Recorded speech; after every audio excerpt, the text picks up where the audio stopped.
ஸ்தோத்திரம்.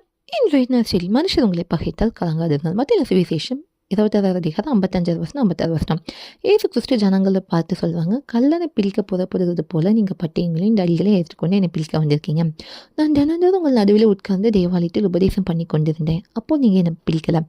ஆனாலும் தீர்க்கதரிசிகள் எழுதிய வசனங்கள் நிறைவேறும்படி இதெல்லாம் சம்பவிக்கிறது அப்படின்னு சொன்னாங்க. அப்பொழுது சீஷர்லாம் அவரை விட்டு ஓடி போனாங்க. ஏசு கிறிஸ்து நன்மை தான் செஞ்சாங்க. ஆனால் ஜனங்கள் இப்போ ஏசு கிறிஸ்து பிடிக்க எப்படி வராங்க? தடிகளை பிடித்து கொண்டும் பட்டயங்களை எடுத்துகிட்டு கொண்டு வராங்க. இன்றைக்கி நீங்கள் கூட மற்றவங்களுக்கு நன்மை செஞ்சுக்கலாம். அவங்க உங்களுக்கு எதிராக வராங்களா? கவலைப்படாதீங்க.